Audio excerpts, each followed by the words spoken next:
Hey guys. तो पिछले chapter में हमने देखा था चेंग फाइची अपना सुबह का पार्ट टाइम जॉब खत्म करके जैसे ही क्लासरूम पहुंचता है तो उसे एक मिस्टीरियस सा पिंक पेपर बैग मिलता है जिसमें ब्रेकफास्ट और वाईक्यू का सिग्नेचर होता है। वो कंफ्यूज होता है, लेकिन जब येकिन को वही बैग मिलता है तो वो डबल शॉक हो जाता है।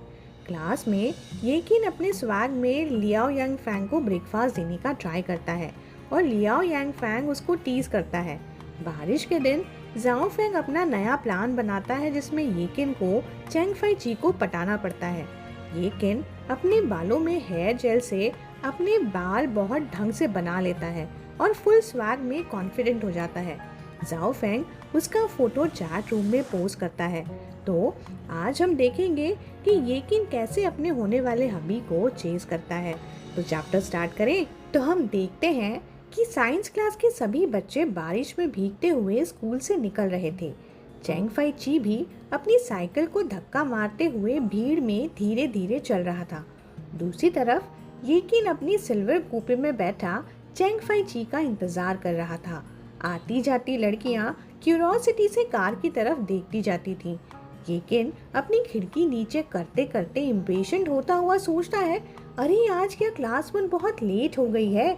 चेंग फाइची अभी तक आया क्यों नहीं। जब चेंग फाइची अपनी साइकिल लेके उसके सामने से निकलता है तब येकिन ने आराम से एक्सीलरेटर दबाया और स्लो स्पीड में उसके पीछे पीछे चलने लगा।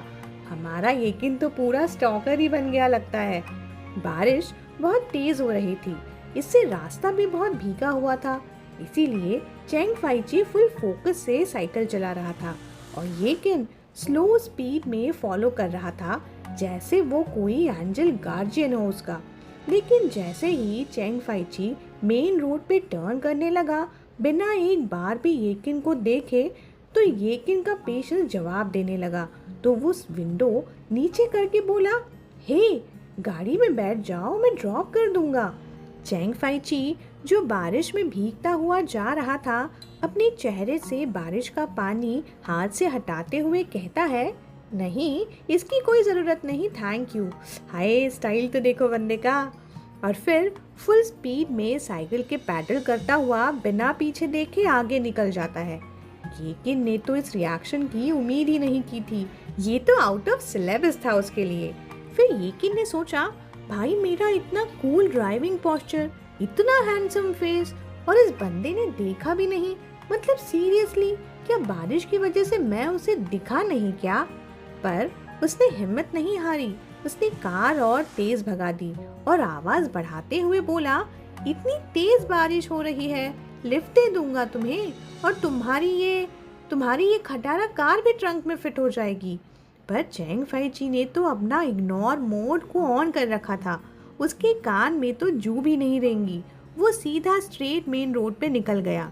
फिर पता नहीं जानबूझ के या अपने रूट पे, पर चेंग फाइची एक छोटी सी गली में मुड़ गया जो सीधा यूलिंग कम्युनिटी जा रही थी। कोई नॉर्मल बंदा होता तो एक्सीलेटर दबा के सीन से बाहर निकल जाता, पर ये तो हमारा येकिन था ना। जो नॉर्मल लोग करते हैं वो येकिन थोड़े ही करता है। उससे लियू यांग फैंग की बोली हुई एक बात याद आई, सिंसियरिटी मैटर करती है। जब तक तू परसिस्टेंस दिखाएगा कोई भी तुझे रिफ्यूज नहीं करेगा। लियू फैंग के लॉजिक के हिसाब से ये एक यूनिवर्सल ट्रुथ था। लियू यांग फैंग की बात से एनर्जाइज होकर वो डबल एनर्जी से फिर चेंग फाइची के पीछे चल पड़ता है और यहीं पर ये सीन कट होता है। अगला सीन होता है मंडे की दोपहर का। चेंग फाइची स्कूल के कैंटीन में जाता है। ऑफ पीक टाइम में खाना खाने की आदत थी उसकी। इसके बहुत सारे रीजंस भी थे। भीड़ कम होती है, ज़्यादा बड़ी वेटिंग लाइन भी नहीं होती, और तो और कभी कभी तो खाना डिस्काउंटेड रेट पे भी मिल जाता है, इससे उसके पैसे भी बच जाते थे। आज जब वो कैंटीन के पहले फ्लोर पे अपनी यूजुअल वाली जगह पे बैठने गया तो सामने उसे वाई जियाची दिख गया, जो पास के जूनियर हाई स्कूल में पढ़ता था। उसके स्कूल के एग्जाम पास आ रहे थे और उसे जब भी पढ़ने में कोई तकलीफ होती तो उसको सबसे पहले चेंग फाइची का ही नाम याद आता था। लेकिन बंदा नेचुरल जीनियस नहीं था। एक ही सवाल उसे बार बार रिपीट करने का हैबिट था। समझने में भी उसे बहुत टाइम लगता था, पर हार्ड वर्किंग बहुत था बेचारा, क्योंकि उसको बस एक ही रास्ता दिख रहा था अच्छी यूनिवर्सिटी में घुसने का। चैंग फाई ची उससे डील करते वक्त खुद को कंट्रोल में रखकर बिना किसी इरिटेशन के उसकी बार बार वही सवाल रिपीट करने की आदत को हैंडल करता था। आज भी उसने वाई के क्वेश्चंस को सॉल्व करके उसे विदा किया। तो ये कहानी थी चैंग फाई ची और वाई की। पर दूसरी तरफ बिल्कुल उसे कोई गलत समझ रहा था। आज चैंग फाई ची को ये सब करते ये किन छुप कर ऑब्जर्व कर रहा था। वाई को देखकर बंदा कुछ और ही समझ बैठा था। वो वाई को देखकर यही सोच रहा था कि अब समझ आया कि मेरी कोई ट्रिक क्यों काम नहीं कर रही थी। जाओ फेंग की इंफॉर्मेशन बिल्कुल सही थी। तो गाइस देखिए जाओ फेंग ने क्या बताया था ये किन को। तो जाओ फेंग ने बताया था, फाइनली मुझे पता चल गया कि चैंग फाई ची को किस टाइप के बंदे पसंद है। जाओ फेंग का कहना था कि पिछले कुछ दिनों से लोग चैंग फाई ची को कैंटीन में एक लड़के के साथ देख रहे हैं, स्पेशली दोपहर के टाइम पर। लड़का बहुत ही सॉफ्ट डेलिकेट सा दिखने वाला है और चैंग फाई ची उसके साथ बहुत जेंटल रहता है। उसके खाना भी खिलाता है और उसे पढ़ाता भी है।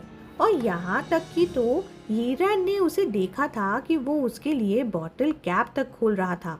वो लोगों से डरता नहीं है कि सबको पता चल जाएगा तो क्या होगा। ही इज अ डेड गे। सिर्फ वो लड़कियां ही अंधी हैं जो उसको स्कूल का सबसे हैंडसम बंदा मानती हैं। फिर लियू यांग फैंग ने भी उसे बातें बनाकर बताना शुरू किया। मेंस को हीरोज बनना पसंद होता है। उन्हें चाहिए कि कोई उन पर डिपेंड करे। अगर तू वीक एक्ट करेगा ना तो इम्पैक्ट डबल हो जाएगा। तो ये था उन चारों दोस्तों का नया मास्टर प्लान। तो आज इसीलिए ये किन यहाँ था स्कूल के कैफेटेरिया में अपने नए अवतार में। अगर उसका ड्रेसअप एक्सप्लेन करूँ तो आज उसने लोटस पिंक स्वेटर पहना था, लाइट ब्लू जीन्स और वाइट प्लेटफॉर्म शूज भी पहने थे। जितना फेमिनाइन लग सकता था उतना लग रहा था आज वो। तो हमारा ये किन फाइनली कैंटीन में एंट्री लेता है और एक कोल्ड ड्रिंक की बोतल चैंग फाई ची की तरफ बढ़ाता है, जो कैंटीन बंद होने वाला है ये सोचकर जल्दी जल्दी खाना खा रहा होता है। ये किन कोल्ड ड्रिंक की बोतल चैंग फाई ची की तरफ पुश करते हुए बोलता है, थोड़ा ड्रिंक ले लो, don't choke. Oh my God, मुझे सेकेंड हैंड एम्बैरेसमेंट का खतरा लग रहा है। तो गाइस देखते हैं अगले एपिसोड में क्या ड्रामा होता है। Bye bye.